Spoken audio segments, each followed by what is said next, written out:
Pandan True Records. Sean.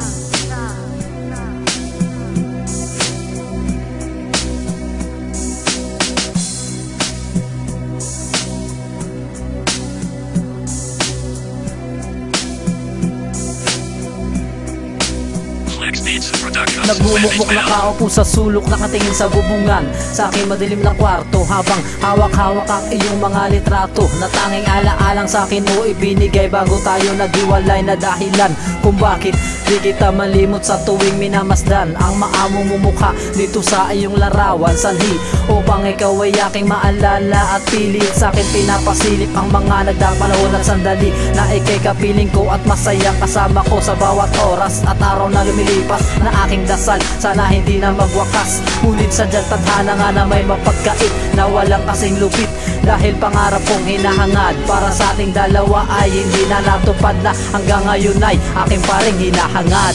Nais ko'y makapiling ka muli, nais ko'y mayakan kahit sa sandali. Kung pangarap may tatanggapin ko, ikaw pa rin ang iniibig ko.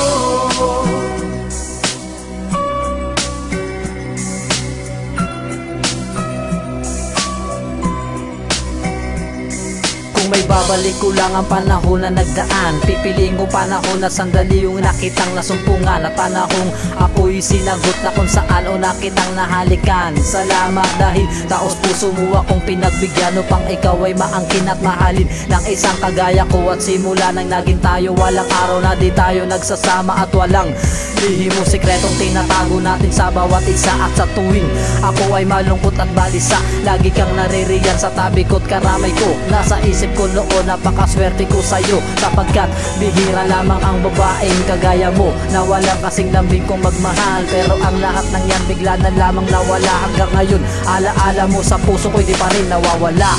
Nais ko'y makapiling ka muli, nais ko'y mayakan kahit sa sandali.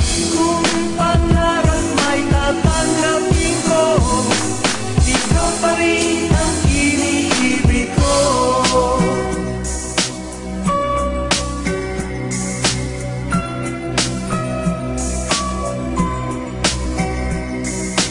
Bakit ba ganun hanggang ngayon? Iniisip ko pa rin ang dahilan sa biglaan mong paglisan at ating relasyon pinagtibayan ay bigla mo na lang tinalikuran, na kung alam mo lang ang naging dulot sa akin ng iyong pagkawala. Halos ako'y matulala at magwala dahil napakasakit na parang inuukit ang puso kong ito, na ikaw lang nakadagit dahil di ko inakala ang lahat ay biglang mawawala sa atin, nang dahil lamang sa kunting tampuhang iyong pinalala na humantong sa malamong pagsasama at hindi pagkakaintindihan na ako ang dahilan dahil sa magulo kong kaisipan at umiran pagkaduwag, sapagkat hindi kita nagawang panindigan at hindi ko nagawang paglaban ng ating pagmamahal. Hanggang ngayon aking pare pinagsisisihan. Nais